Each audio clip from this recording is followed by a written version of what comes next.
pues gracias a Dios por la bendición de poder estar juntos una vez más y con algo especial de parte de Dios, porque saben, cada vez que nos reunimos algo especial tiene Dios para cada uno de nosotros.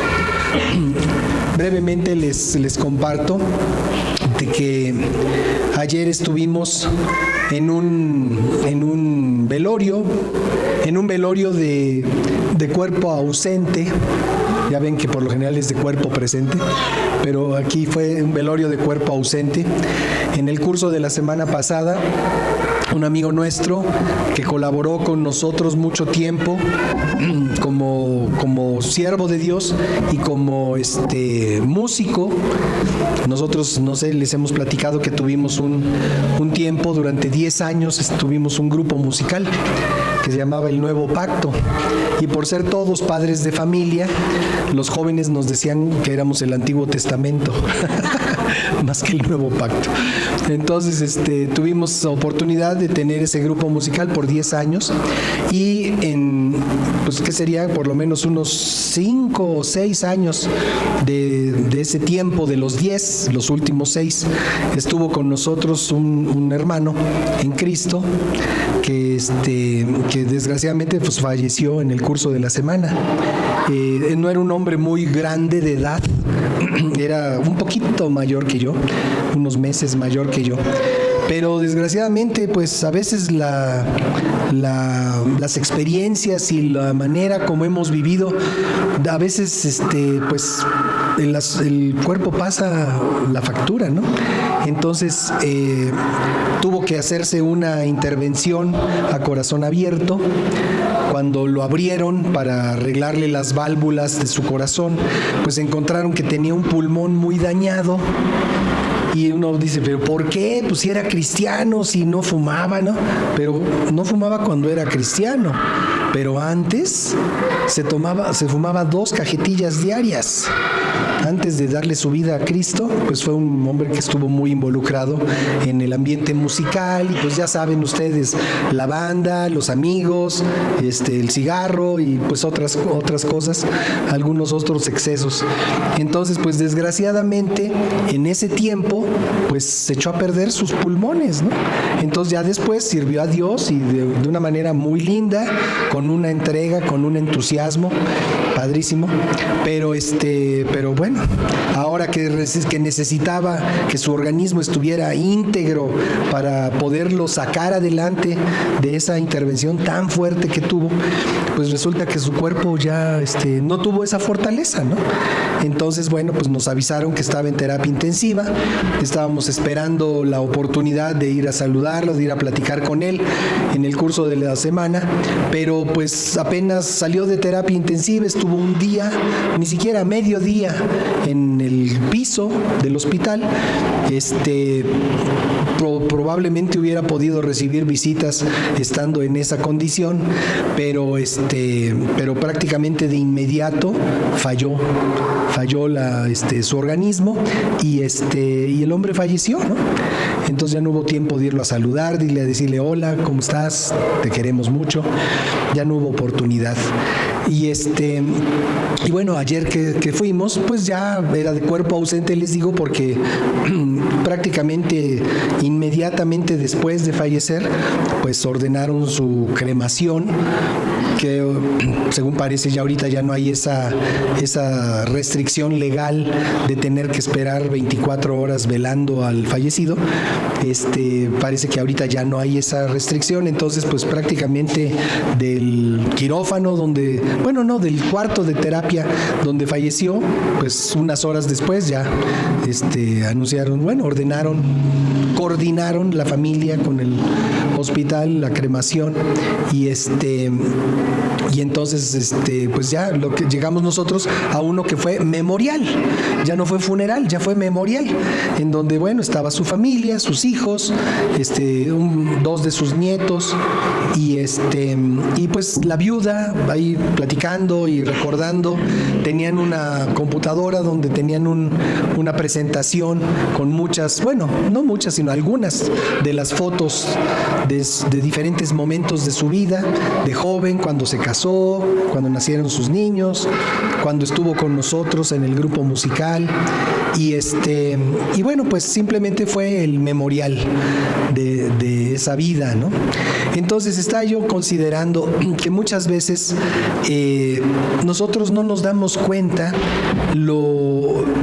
pues no frágil, sino lo fácil que uno se desprende de sus seres queridos.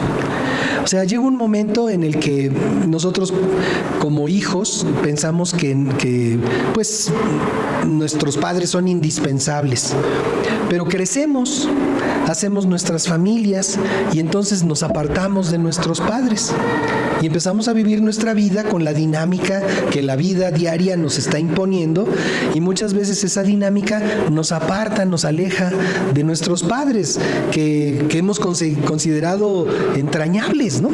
Pero de repente pasan 2 semanas, 3 semanas, no nos ocupamos de los papás, y a veces en algunos casos pasan meses o años en que los hijos pues ya no pelan, ya no buscan a los padres, y su realidad es tan distante de la vida de sus padres que a veces se quedan, como hay algunos casos, pues en otro estado, en un rancho, en una comunidad muy lejana. Entonces pues ya resulta muy difícil el poder estar asistiéndolos o en comunión con ellos, y de repente pues ya el viejito se pone enfermo, la viejita se pone enferma, y pues 2, 3 eventos y ¡paz! Se muere, ¿no? Entonces bueno, pues luego organizar si dejaron algo, si no lo dejaron, a ver en qué condiciones se quedó y todo eso. Y puede ser de un proceso desde lo más tortuoso por conflictos internos en las familias, o de lo más tranquilo y cordial, en donde cada hermano, cada hijo, cada descendiente sabe qué es lo que querían sus padres, que cada quien se quedara, y así. Y de repente pues ya los padres, la vida, resulta que ya se redujo a una fotografía. La vida del ser querido se redujo a la fotografía, ¿no? Entonces, bueno, nosotros como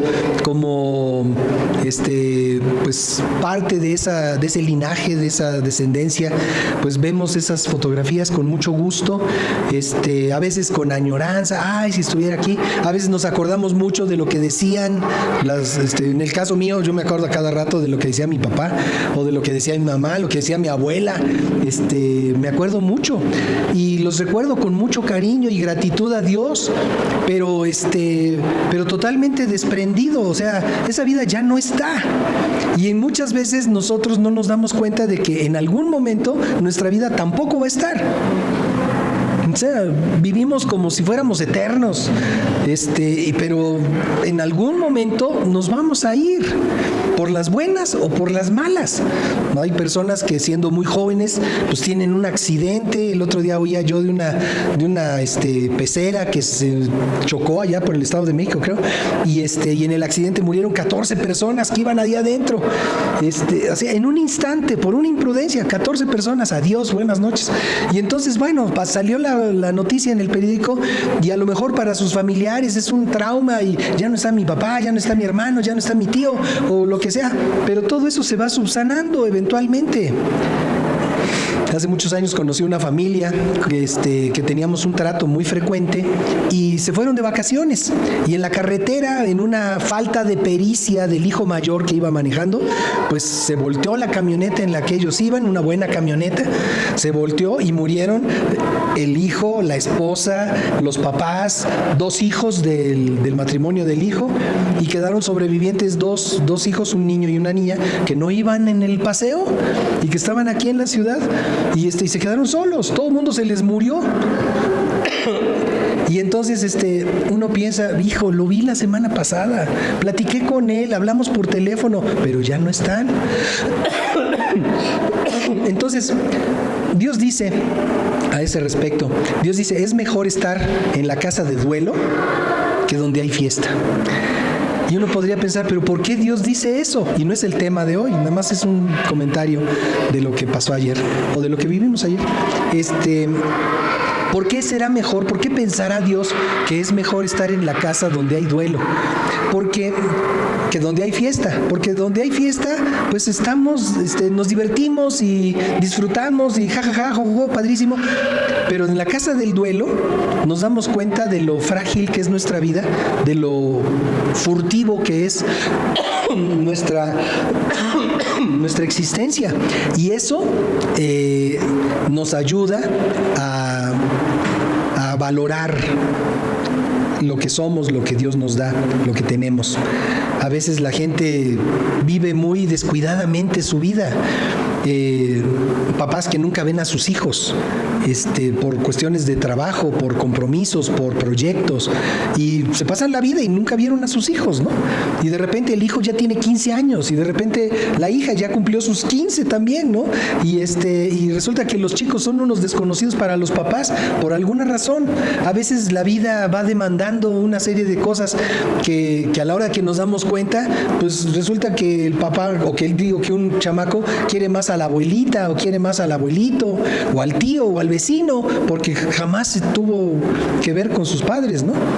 Entonces, necesitamos nosotros, de acuerdo al consejo de Dios, dice, mejor ubícate, date cuenta, disfruta la vida en lo que tienes. ¿Tienes responsabilidades? Hay jóvenes que se casan y piensan que van a seguir la fiesta, pero resulta que ya tienen responsabilidades, ¿no? Ya tienen alguien que depende de ellos, ya tienen, en ocasiones ya tienen descendencia, ya tienen hijitos que están esperando a ver qué onda con el papá, o qué onda con la mamá, y la mamá o el papá quieren seguir en su fiesta de jóvenes, pero pues ya no se puede, ya hay otra cosa en la que deben de poner atención, ¿no? Eclesiastés 7:2, no, gracias. Mejor es ir a la casa del luto que a la casa del banquete, porque aquello es el fin de todos los hombres y el que vive lo pondrá en su corazón. Entonces, bueno, ayer me tocó estar en la casa de duelo y hacer una serie de situaciones. Mi amigo, con el que tenía yo una buena relación, teníamos años de no vernos, o sea, cuando se acabó el grupo musical, pues ya pasaron unos 20 años, y más o menos es el tiempo que teníamos de no frecuentarnos, pero sabíamos que teníamos esa relación de afecto. Ayer que estaba yo en el funeral, en el memorial, una de las hijas nos platicaba que su papá, estando ahí en el hospital previo a la operación, porque dicen que se pasó 3 semanas en el hospital antes de su operación, que les dijo, háblenle a todos mis amigos. Y que los hijos le decían, ¿cuáles? O sea, ¿cuáles amigos? Ah, pues fulano y perengano. Personas con las que no había tenido comunión los últimos 20 años, pero que en ese momento él los recuerda y los tiene presentes como sus amigos. Y me dio gusto que entre esos amigos pues estaba yo con háblele a Danilo, ¿no? Pero pues los hijos no me hablaron ya que había entrado, ya que estaba en terapia intensiva, ¿no? Entonces, tal vez hubiera habido tiempo de saludarlo, pero bueno, ese no es el punto es lo que dice Dios. Dice, porque el corazón de los sabios, dice, está en la casa del luto, el de los insensatos en la casa en la que hay alegría, porque nos vamos a dar cuenta de las cosas. Entonces, seamos sabios, aprovechemos nuestro tiempo, disfrutemos la vida que Dios nos da, pero poniendo atención a lo que es importante atender. Y bueno, dándole un giro a este comentario, vamos por favor a lo que hemos estado leyendo en Hechos capítulo 26, que para mí ha sido muy didáctico, muy, muy importante, espero para ustedes también. Hechos capítulo 26, hemos estado aprendiendo lo que vivió el apóstol Pablo en ese devenir de su ministerio, con sus viajes, con la presentación ante los reyes. Y bueno, aquí tenemos el evento de la presentación de Pablo ante el rey Agripa. El rey Agripa, que podríamos todos decirle salud. Y le dice, entonces Agripa le dijo a Pablo, se te permite hablar por ti mismo. Pablo entonces, extendiendo la mano, comenzó así de su defensa. Hace unos días que leíamos esto, les invitaba yo a que hiciéramos un ejercicio de apropiación del diálogo, del momento. O sea, hay cosas que la Biblia nos enseña, que la Biblia nos dice, y que en un momento dado podríamos pensar, ¿y qué tiene que ver eso? Dice, pon el 1, por favor, ¿sí? Todavía. Dice, Pablo entonces, extendiendo la mano, comenzó así su defensa. O sea, ¿en qué nos beneficia o no saber que Pablo extendió la mano a la hora de empezar su argumento, como diciendo, te voy a decir, te voy a explicar, ¿no? Y entonces los invitaba yo en nuestro ejercicio de lectura diaria, los invitaba yo a decir, aprópiate de ese momento, haz así como si estuvieras tú hablando ese argumento, como si te lo estuvieras apropiando. Y yo sé que es un ejercicio, a lo mejor loco, que a lo mejor nadie les invita a que hagan eso, pero que yo sentí en mi corazón que valía la pena que nosotros en un momento nos ubicáramos como si nosotros fuéramos Pablo y estuviéramos tomando esa palabra, ¿no? De decir, a ver, te explico, déjame te explico qué es lo que ha pasado. Y bueno, ya entonces el verso 2 dice, me tengo por dichoso, oh rey Agripa, de que haya de defenderme hoy delante de ti de todas las cosas de que soy acusado por los judíos. Acuérdense que Pablo era una persona muy educada. Él había crecido bajo la instrucción de uno de los grandes maestros de Israel, que era Gamaliel. Y entonces, me tengo por dichoso, oh rey Agripa. Vean qué diferente la manera en la que empezó Pablo, de la manera en la que aquel famoso Tértulo del que hablamos, del que leímos hace unos días también, que era un abogado pagado, un fiscal pagado por los judíos para acusar a Pablo, que empezó lambisconeando, que empezó de una manera una adulación al rey, al gobernador Félix, que estaba antes de este hombre. Aquí Pablo le está diciendo, me tengo por dichoso, rey Agripa, de que haya de defenderme delante de ti de todas las cosas de que soy acusado por los judíos. Seguimos leyendo. Mayormente porque tú conoces todas las costumbres y cuestiones que hay entre los judíos. Agripa era un hombre que ya tenía un antecedente, era nieto de Herodes. O sea, el hombre había permanecido cerca de donde se estaba funcionando toda la experiencia de Jesucristo y de sus seguidores. El hombre tenía el conocimiento, tenía el ámbito bien apercibido. Dice, tú conoces las costumbres y cuestiones que hay entre los judíos, por lo cual te ruego que me oigas con paciencia. O sea, no te apures, no quieras terminar rápido. Y a veces necesitamos tener esa actitud nosotros cuando estamos hablando, cuando estamos leyendo las cosas del Señor. A veces decimos, a ver, ¿cuánto ocupa lo que voy a leer? Lo voy a leer así de volada. Eso no nos va a servir de nada. Esta frase, tenme paciencia, que Pablo le está diciendo al juez ante el que está, tenme paciencia, deberíamos todos de asumirlo para nosotros. O sea, lo que Dios nos quiere decir requiere de atención, requiere de paciencia. Vivimos en un mundo muy acelerado, en donde todo es un 2x3 y todo lo vemos así las llamadas, vemos así los recados, vemos así los programas de televisión, vemos 2-3 escenas de un programa, no nos convence, le cambiamos y estamos en una dinámica de mucha velocidad. Estamos también en el ánimo de escuchar un mensaje y bueno, pues a veces quisiéramos mírenme acá, a veces le quisiéramos hacer así al predicador correrlo con el dedo, así, ya nos pasamos a otro canal, a otra predicación, a otro ministerio. Pero saben, Dios quiere que lo digamos con paciencia, así como Pablo le dijo a este gobernador: oye, escúchame, pero tenme paciencia, o sea, dame tiempo para que te pueda yo presentar mi alegato. Y dice: mayormente porque tú conoces, etcétera, mi vida pues desde mi juventud, la cual desde el principio pasé en mi nación, está hablando Pablo, en Jerusalén, la conocen todos los judíos. O sea, Pablo era un hombre que tenía prestigio y que seguramente había sido vigilado, o si no vigilado, pero por lo menos advertido de toda su sociedad desde pequeño. Dice: los cuales también saben que desde el principio, si quieren testificarlo, conforme a la más rigurosa secta de nuestra religión, viví fariseo.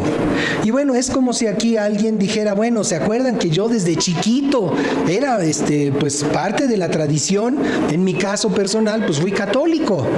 O sea, de pequeñito me llevaron a bautizar a la iglesia católica. Ahí fue donde me asignaron el nombre que tengo, aunque lo hayan registrado después en el registro civil. O sea, fue primero mi bautismo religioso que el registro civil.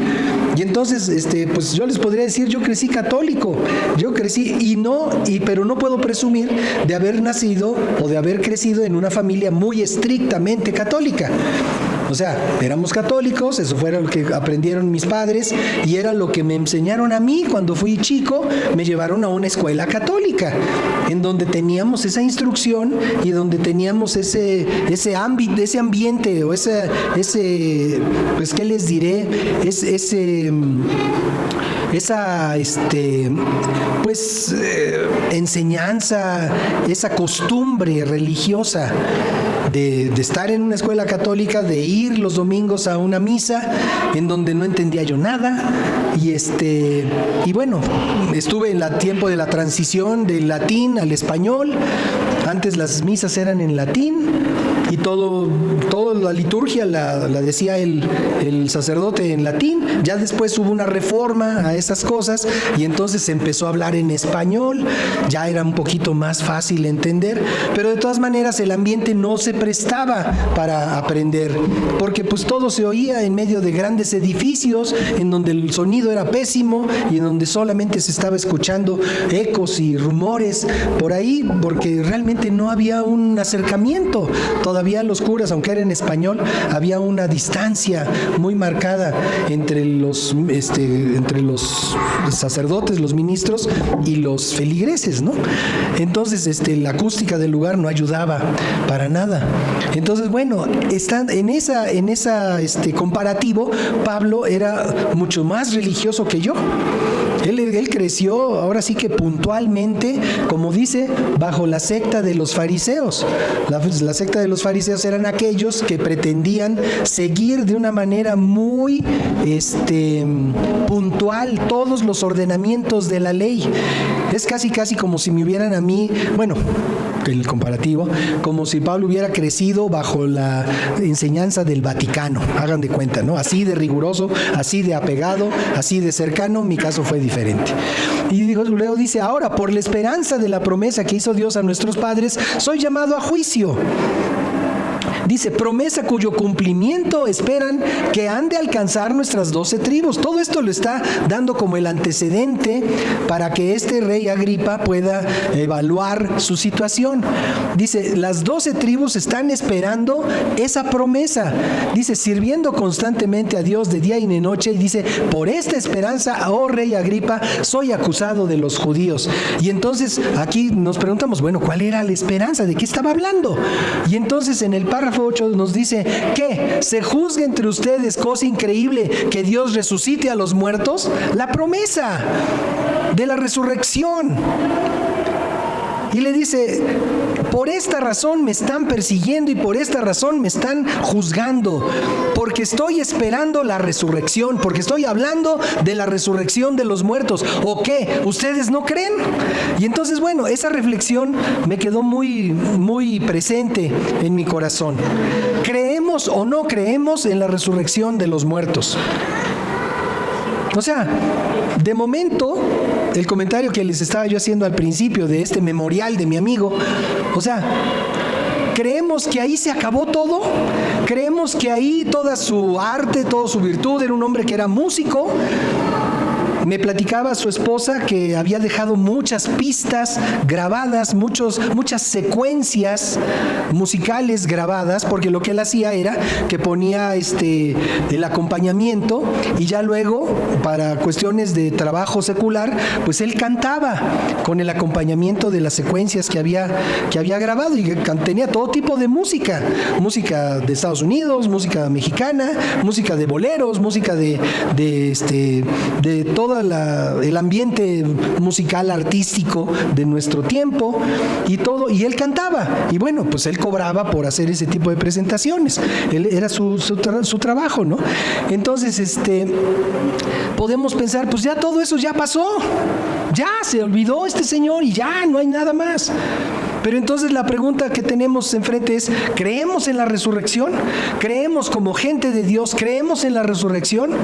Déjame decirte que como gente educada en la religión tradicional, yo no tenía la menor convicción de la resurrección.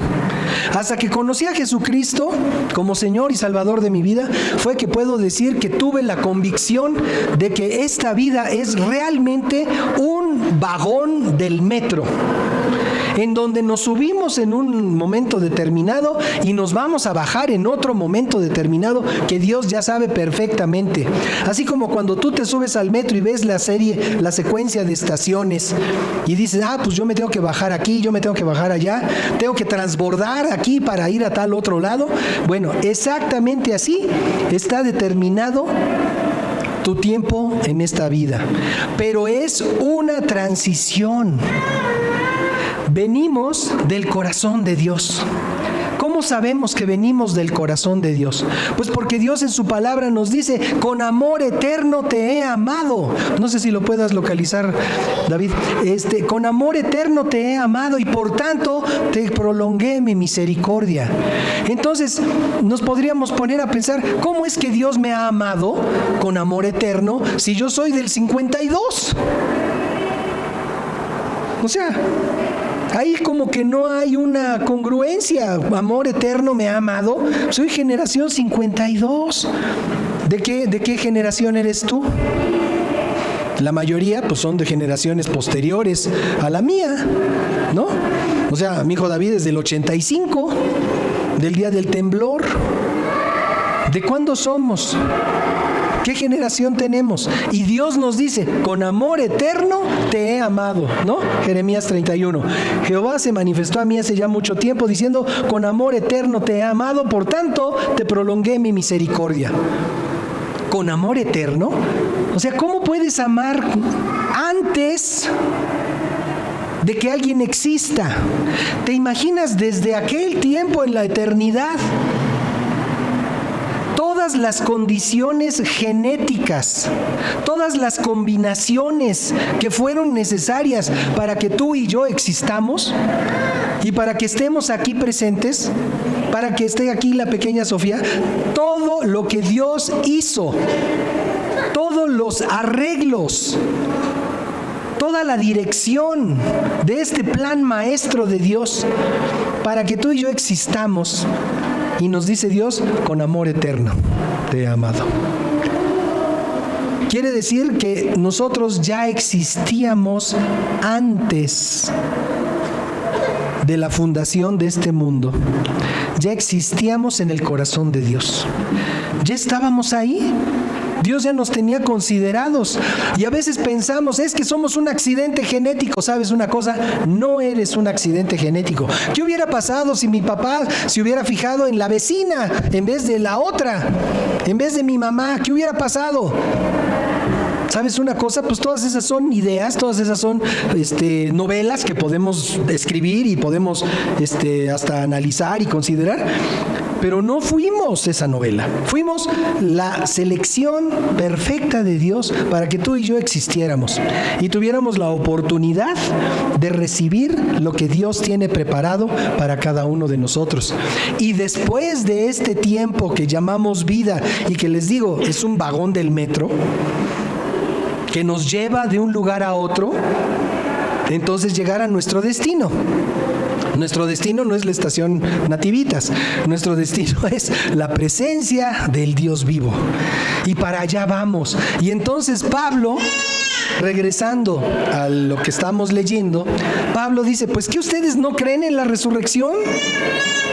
¿No creen que va a haber resurrección? Y esa es una pregunta que nosotros tenemos que responder como de una manera muy precisa. Si crees que existe la resurrección, entonces tienes que vivir tu vida en esta tierra en función de lo que sigue después. Tenemos que vivir nuestra vida para la eternidad. Vivir esta vida para los términos temporales es una pérdida de tiempo. No digo que no te ocupes de lo que tenemos que hacer. Todos tenemos responsabilidades de una manera o de otra. A nivel familiar, a nivel laboral, a nivel de interrelación de los seres humanos. Pero todos tenemos algo que hacer. Pero todo ese quehacer lo tenemos que ver bajo la lupa de lo eterno. Porque esa va a ser nuestro destino, lo eterno. Y evidentemente Dios sabe si lo vamos a pasar con Él o lo vamos a pasar apartado de Él. ¿Se juzga entre ustedes cosa increíble que Dios resucite a los muertos? Para ti, para mí, ¿es posible la resurrección de los muertos? Y no me estoy refiriendo en este caso pues a las personas que pudieran estar enfermas o que tuvieran un accidente, que bueno, es parte de lo que Dios nos enseña, de que es posible. Jesucristo resucitó a muertos, ¿o no? Él mismo resucitó de entre los muertos. Entonces, ¿nosotros creemos en la resurrección? Vamos a seguir leyendo, por favor, lo que dice estos párrafos. Yo ciertamente había creído mi deber hacer muchas cosas contra el nombre de Jesús de Nazaret. Y aquí es donde entra Pablo a ese testimonio de su vida antes de conocer a Cristo. Dice, lo cual también hice en Jerusalén. Dice, encerré en cárceles a muchos de los santos, habiendo recibido poderes de los principales sacerdotes, y cuando los mataron, yo di mi voto. O sea, qué fácil oímos esto. Tan fácil como que el otro día me habló una mujercita cuyo padre había desaparecido hace 2 años o 3. Y imaginen ustedes la tragedia. Está este hombre, un hombre temeroso de Dios, que sirvió en su congregación durante muchos años, con una familia, viudo, con la familia, sus hijos, sus nietos, o sea, bien, un hombre que llevaba bien su vida. De repente, pues le hizo falta trabajo y un compadre de él, allá en el norte por Reynosa, pues vente a trabajar conmigo, compadre. Y aquí vamos a ver qué sale. Pues el hombre, pues ya viudo, sin una nueva familia, o no sé si tal vez ya tenía alguna otra mujer que lo acompañara. La cosa es que fue a visitar al compadre. Y resulta que el compadre era un hombre poderoso, un hombre de dinero, de su rumbo. Y que secuestran al compadre. Y junto con el compadre que lo secuestran a él. Hace 3 años. Lo secuestraron, hace 3 años desapareció. Pues de repente su familia se quedó sin el abuelo, los hijos se quedaron sin el papá. Y pues averiguar, oye, ¿qué pasó? Pues quién sabe, las averiguaciones, el MP, la historia. Hace unos días me llama esta chica para informarme que le habían avisado que habían aparecido los restos de su papá. dentro de las tantísimas fosas clandestinas que hay en nuestro país, en una de esas aparecieron los restos del papá de esta muchacha.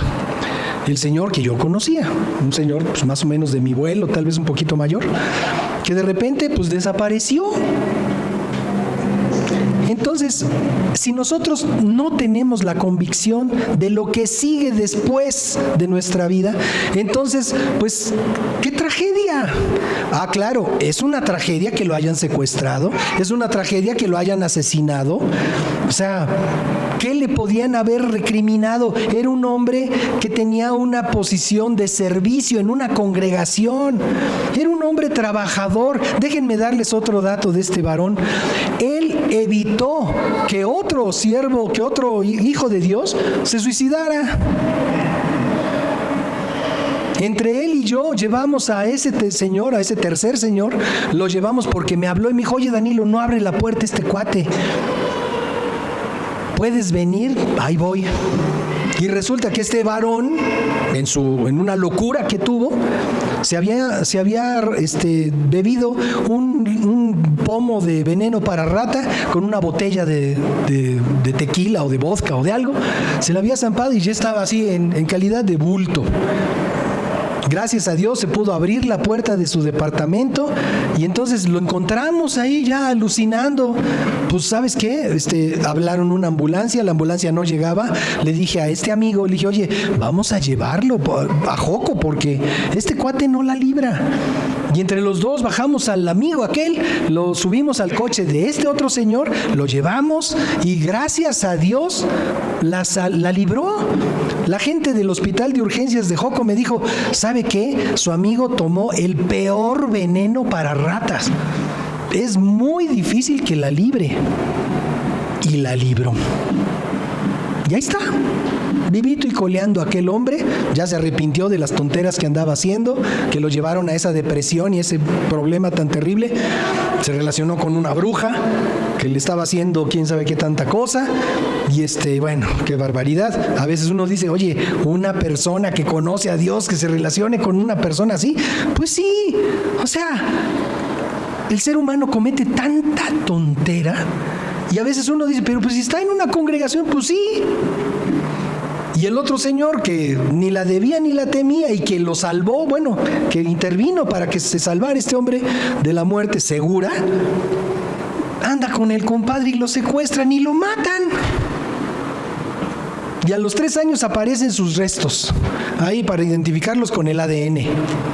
Ahora, si nos quedamos en esto de la historia, decimos, pues, ¿qué caso tiene? Pues, o sea, ya mejor no tiene ni caso ser cristiano, mejor me voy a dedicar a vivir la vida como sea. Total, de todas maneras, se va a acabar en algún momento. Pues sí, pero la diferencia es que hay resurrección de los muertos.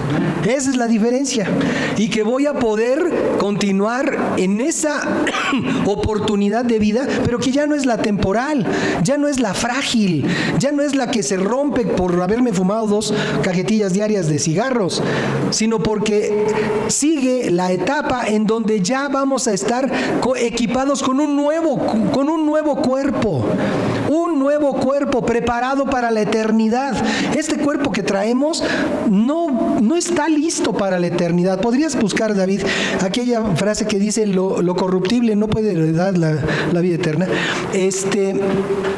Porque hay un propósito de Dios. Y ese propósito de Dios es que nosotros heredemos la vida eterna. Y es de lo que Pablo está hablando y lo que Pablo está exponiendo como su argumento. Dice, no puedo yo dejar de predicar el Evangelio. Fui encomendado, Dios mismo me llamó, el Señor Jesucristo se me apareció a la mitad del camino. Cuando iba yo a Damasco, se me apareció, me tumbó al suelo, a todos los que venían conmigo también, me dejó ciego su gloria. Estuve ciego y eso le está platicando al rey Agripa, que lo está valorando, que lo está juzgando. En una de sus cartas, Pablo dice, así también es la resurrección de los muertos. Se siembra en corrupción, se resucitará en incorrupción. ¿Y ver qué dice el que sigue? Ok. Estamos ¿qué fue? Corintios, ¿no? Corintios capítulo 15. Además les declaro, hermanos, el evangelio que les he predicado, el cual también recibieron, en el cual también perseveran. Verso 35, entonces, pero dirá alguno, ¿cómo resucitarán los muertos? ¿Con qué cuerpo vendrán? Fíjate, o sea, ¿alguna vez te has preguntado de la resurrección de los muertos? Y dices, ¿y qué onda con este cuerpo? Si este cuerpo se muere. Les decía yo que ayer estuve en ese memorial de mi amigo y el cuerpo de mi amigo ya no estaba. Había una cajita de este tamaño de cenizas. Porque poquito después de que falleció en el hospital, inmediatamente ordenaron su cremación. Ya, por eso les digo, era de cuerpo ausente. Ya no estaba el cuerpo. Y entonces tú dices, bueno, pero si ahora la costumbre es la cremación, pues entonces ¿con qué cuerpo vamos a vivir si ya me cremaron mis parientes? En el mejor de los casos, pues ya me enterraron y a lo mejor pues ya los gusanitos se dieron festín. ¿Qué pasa con mi cuerpo? Dice, necio, lo que tú siembras no se vivifica si no mueres antes. O sea, qué glorioso mensaje. Nuestro cuerpo, nuestra vida tiene que morir. Jesucristo dice, el que quiera salvar su vida, la perderá, pero el que pierda su vida por causa mía, la hallará. Dice, así también es la resurrección de los muertos. Se siembra en corrupción y resucitará en incorrupción. Se siembra en deshonra y resucitará en gloria. Se siembra en debilidad. Se siembra el cuerpo animal, en debilidad resucitará en poder. Se siembra cuerpo animal, resucitará cuerpo espiritual. Hay cuerpo animal y hay cuerpo espiritual. Entonces, esto de la resurrección, nosotros tenemos la oportunidad de comprenderlo antes de que nos llegue el tiempo final. Que la carne y la sangre, dice Pablo a los Corintios, no pueden heredar el reino de Dios, ni la corrupción hereda la incorrupción. ¿Eso qué significa? O sea, ¿de qué está hablando? Pues nos está hablando de que este organismo que traemos no pasa la prueba. No sé si se acuerdan de un programa que hubo español hace unos años que se llamaba La Oca, el juego de la Oca. Era así medio pelangoche el programa, no era la gran cosa. Pero de repente, después de esfuerzos y de una serie de cosas, si lograban vencer todos los obstáculos, entonces el moderador, el locutor, ¡prueba superada! ¿Sabes una cosa? Este cuerpo no va a pasar. Punto, no va a pasar. Entonces, qué bueno que lo podamos cuidar, qué bueno que lo alimentemos muy bien, qué bueno que tengamos una serie de recursos para irla llevando lo mejor posible. Pero ¿sabes una cosa? Este cuerpo no va a pasar. No está calificado este cuerpo para superarlo. Y ¿sabes una cosa?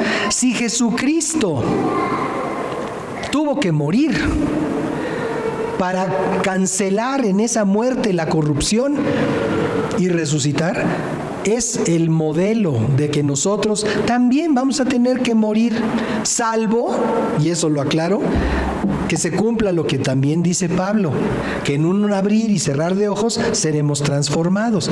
Dice, los que estemos vivos cuando venga el Señor. ¿Cuándo va a suceder eso? No lo sabemos.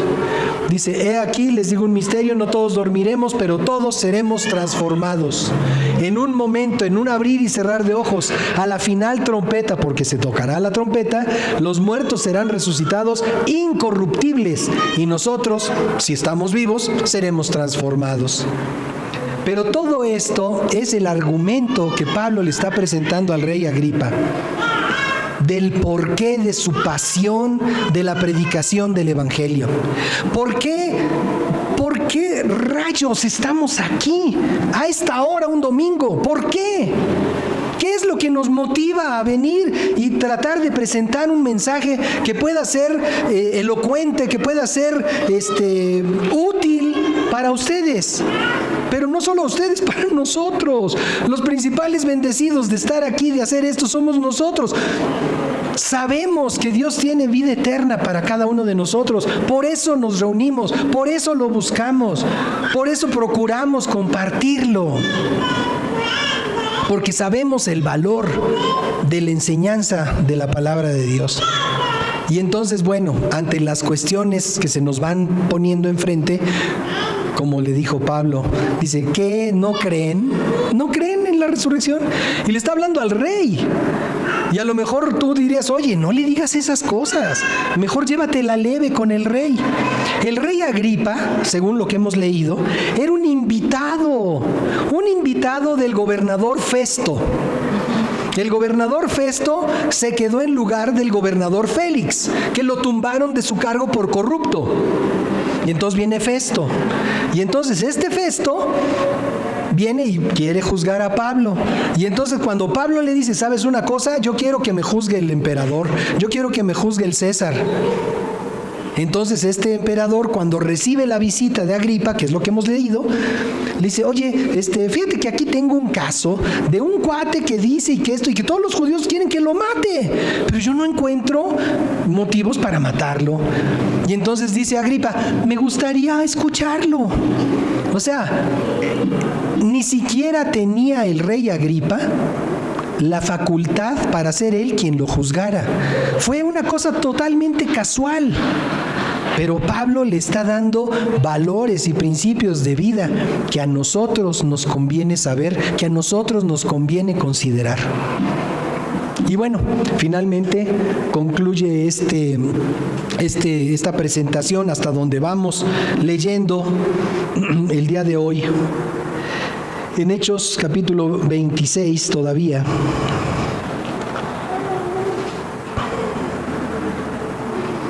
en donde Pablo continúa esta narrativa de su papel como perseguidor de la iglesia hasta el momento en el que fue confrontado por el Señor Jesucristo.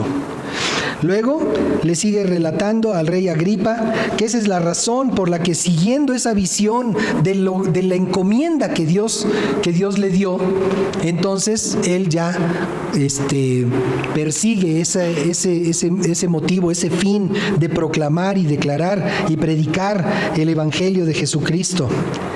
Ahora, dice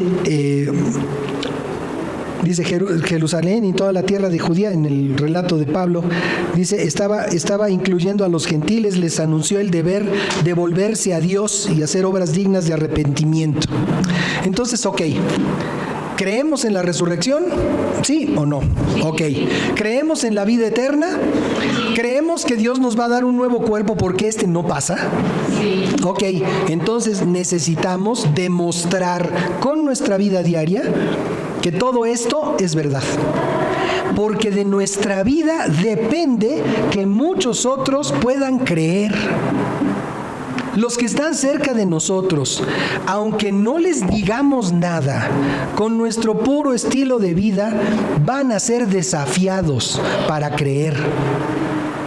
Hace un ratito llegó una pareja de unos señores que nos dijeron de Guatemala. Brevemente, discretamente, el hombre me pidió una ofrenda porque venía con la intención de quedarse a vivir en México, son de Guatemala, venía con la intención de quedarse a vivir en México y según me platicó, pues ya había conseguido las tintas, los cepillos, las brochas y todo lo que necesitaba para poder dedicarse a hacer bolero. Y dice, en algunos rumbos, dice, he visto que hay muchísima gente y puede ser un buen negocio dedicarme a bolear zapatos para poder sostener a mi mujer, la señora que venía con él. Entonces dice, pues la verdad, no vengo a oír su conferencia, vengo a ver si me puede ayudar. Entonces, bueno, de parte del grupo le dimos una ofrenda para que pudiera comprarse su cajón para bolear zapatos. Le pregunté si tenía idea de cuánto le iba a costar y me dijo que sí. Entonces, bueno, de parte de Dios a través de este ministerio, le cooperamos para que se compre su cajón de bolero. Dijo que la semana que entra, que venga ya sabiendo a lo que viene, que va a procurar asistir. O sea, si viene o no viene, pues da lo mismo. O sea, Dios lo trajo aquí con un propósito.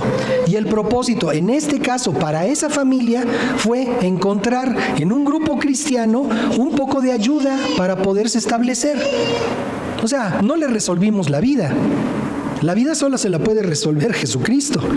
Pero bueno, tuvimos la oportunidad de apoyarlo para ese propósito. Nosotros tenemos la oportunidad de recibir, cada día que venimos aquí, recibir un llamado de Dios para la vida eterna. Una reflexión, un tiempo de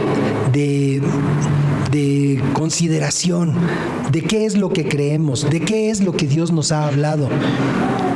Y saber que nosotros somos, o bueno, Dios quiere que seamos, un fiel reflejo de su gloria en esta tierra. Pablo lo fue. La obra del ministerio de Pablo, nosotros estamos leyendo en nuestras costumbres de lectura, estamos leyendo todo lo que dice el libro de los Hechos y estamos próximos a terminar el libro. Pero vamos a continuar considerando lo que Pablo escribió a los creyentes de diferentes lugares. Vamos a seguir considerando las cartas del apóstol Pablo, que es la mayor parte del Nuevo Testamento y que ha servido de estructura para la iglesia actual. Entonces, ¿por qué énfasis en todo esto? Porque Dios quiso usar a este hombre, y eso es algo muy importante que también leímos, bueno, no sé si ya lo leyeron, pero en la lectura de hoy, con respecto del llamado que Dios le dio a Pablo cuando se encontró con él en el camino a Damasco. Le dijo: ¿quién eres, Señor? Y el Señor le dijo: yo soy Jesús a quien tú persigues. Ponte de pie, porque estaba tirado en el piso, que me he aparecido a ti, porque tú vas a ser ministro y testigo de lo que has visto y de otras que aún te voy a mostrar. Dice: yo quiero que tú me seas testigo y ministro. Para ponerte por ministro y testigo. Esa palabra ministro, ¿qué creen? Que la raíz de esa palabra es la que se usa para mártir, no testigo, ¿no? La palabra testigo es la palabra, el original tiene que ver con la palabra que se usa para mártir. O sea, ese testificar es un testificar de bulto. ¿Sí me explico? No solamente de dicho, sino de bulto. Un testigo es alguien que con su vida da el ejemplo, con su presencia, con sus dichos, con sus costumbres. Dios quiere que nosotros seamos testigos, que Dios quiere que nosotros seamos ejemplo vivo de su obra en nosotros, para que otros muchos puedan conocer el Evangelio. Soy Jesús a quien tú persigues. Bueno, y un punto que ya con esto termino. Dice: para que abras sus ojos. Dice que Jesús estaba enviando a Pablo a hablar a los judíos y a los gentiles. Dice: para que abra sus ojos, para que se conviertan de las tinieblas a la luz. Para que se conviertan de las tinieblas a la luz. Y con esto, Jesucristo le está dando por hecho que aquellas personas, a pesar de su religión patriarcal, a pesar de sus costumbres o de su conocimiento, de su erudición, entre los gentiles estaban los griegos, estaban los romanos, que eran pueblos cultos, más los griegos que los romanos. Pero les estaba dando testimonio de que a pesar de esas cosas, era un pueblo gobernado, o era una sociedad gobernada por Satanás. Ahí se lo está diciendo, que se conviertan, dice, de las tinieblas a la luz. A veces nosotros pensamos de la gente que son buenas personas, pero si no conocen a Jesucristo, están sirviendo al demonio. Y está grave pensarlo de esa manera. Pero así es como lo está presentando el Evangelio.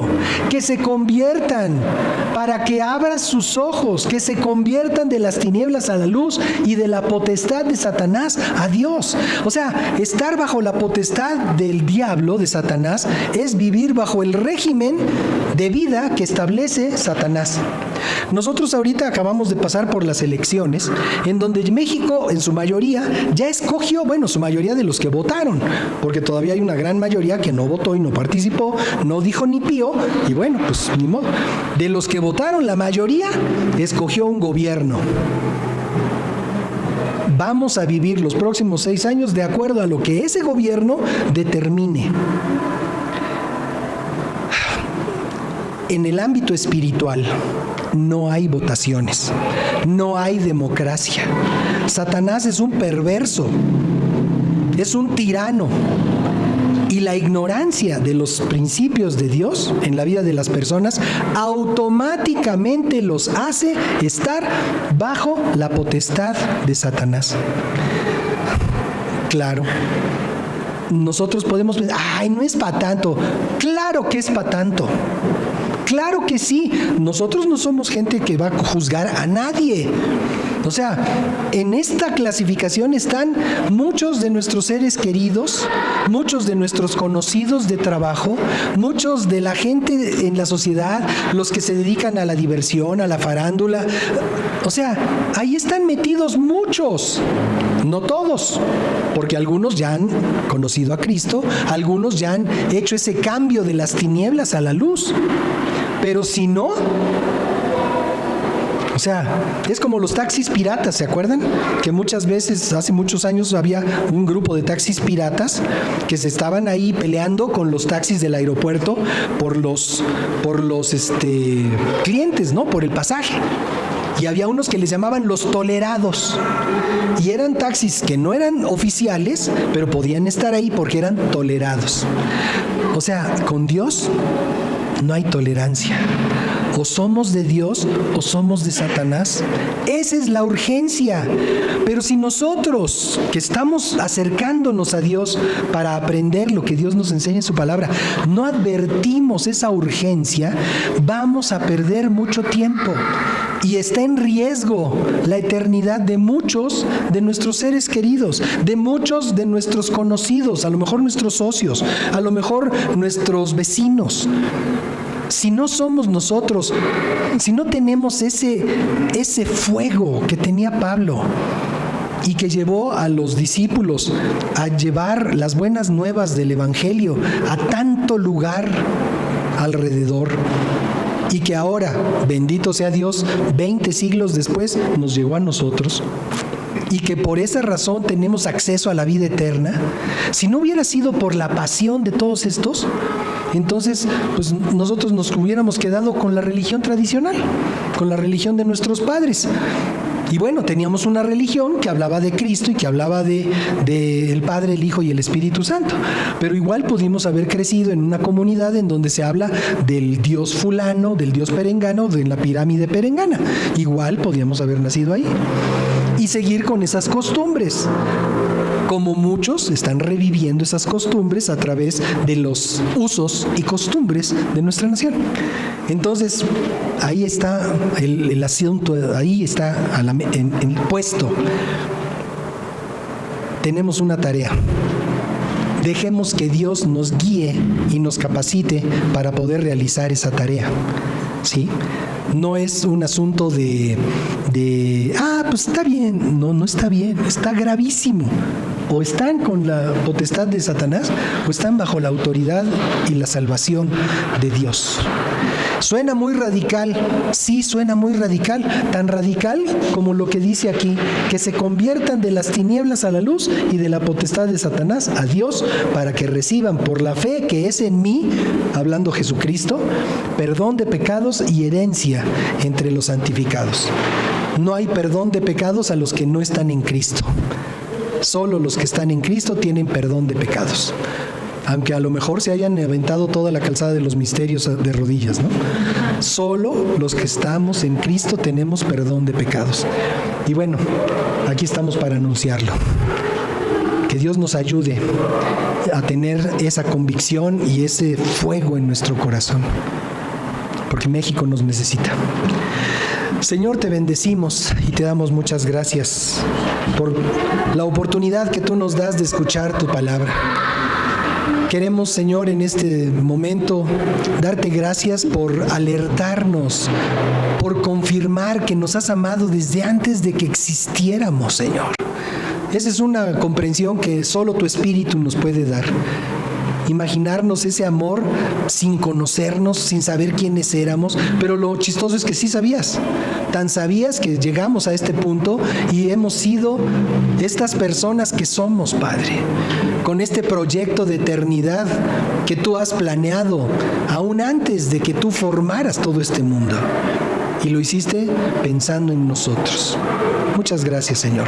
Muchas gracias por tu Espíritu Santo que nos revela, que nos instruye, que nos alienta y que nos energiza para que podamos nosotros ser de esta gente que no se echa para atrás, de esta gente que decide servirte, que decide permanecer contigo a pesar de cualquier circunstancia. En el nombre de Jesús, muchas gracias, Padre. Ayúdanos, mi Dios, ayúdanos. Sabemos que sin ti es imposible que hagamos lo que tenemos que hacer, pero contigo, tu palabra nos enseña, todo lo podemos, porque es Cristo quien nos fortalece. En el nombre de Jesús, muchas gracias, Padre. Gracias por este tiempo. Gracias por cada familia aquí representada que bendecimos y levantamos delante de ti, Señor, y te rogamos, revélate al corazón de cada uno de nuestros parientes, de cada uno de nuestros amigos, de cada una de esas familias que están alrededor de nosotros. Te lo pedimos, Padre, en el nombre de Cristo Jesús, y te damos muchas gracias, Señor, por este tiempo.